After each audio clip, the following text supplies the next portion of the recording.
এখানে আল্লাহ রাব্বুল আলামিন জাহান্নামে যাওয়ার তিনটি কারণ বলেছেন। জাহান্নামে যাওয়ার তিনটি কারণ বলেছেন। আরেক আয়াতের মধ্যে আসছে, যখন কোনো মানুষকে জাহান্নামে নিক্ষেপ করা হবে, তাকে জাহান্নামে নিয়ে যাওয়া হবে, ফেরেশতারা ৭০,০০০ বেরি লাগাবে, তাকে টেনে টেনে জাহান্নামে হেঁচড়ে জাহান্নামে নিয়ে যাওয়া হবে। জাহান্নামের যে দ্বাররক্ষী মালিক, একজন ফেরেশতা, উনি জিজ্ঞাসা যে মা সালাকাকুম ফি সাকার, ইয়াসআলুনাকা আনিল মুজরিমিন মা সালাকাকুম ফি সাকার, যে তোমরা কেন অপরাধী হলে আর তোমাদেরকে কেন জাহান্নামে নিক্ষেপ করা হচ্ছে? তখন সেই সমস্ত লোকেরা, এই জাহান্নামীরা, তারা উত্তর দিবে, ক্বালু, এখানে জুমার সাথে ইস্তেমাল করছে বহু বচন, ক্বালু লাম নাকু মিনাল মুসাল্লিন, যে আমরা দুনিয়ায় থাকাকালীন আমরা নামাজ আদায় করি নাই, আমরা সালাত আদায় করি নাই, বিধায় আজকে আমরা কি হয়েছি? জাহান্নামী হয়েছি।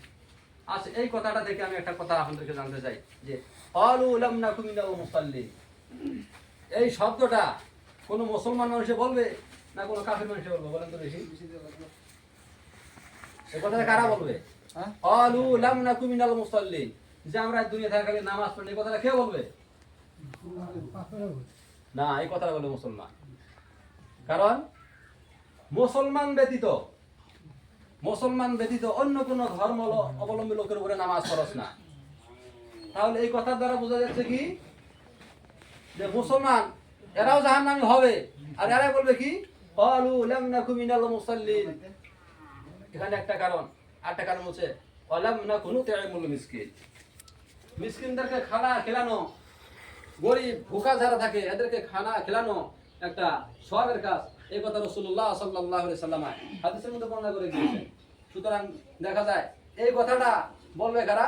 যারা মুসলমান, তারা বলবে যে ও ভাই, জাহান্নামের দ্বাররক্ষী মালিক, আজকে আমি জাহান্নামে আসার কারণ হলো একটাই, যে আমরা দুনিয়া থাকাকালীন আমার ৫ ওয়াক্ত নামাজ আদায় করি নাই, আর কোনো ভোকা মানুষ যদি আমাদের সামনে পড়ছে, এটি মিসকিন গরিব যারা ছিল তাদেরকে আমরা সহায় সহমতি করি নাই, যে আজকে আমরা জাহান্নামী হয়েছি।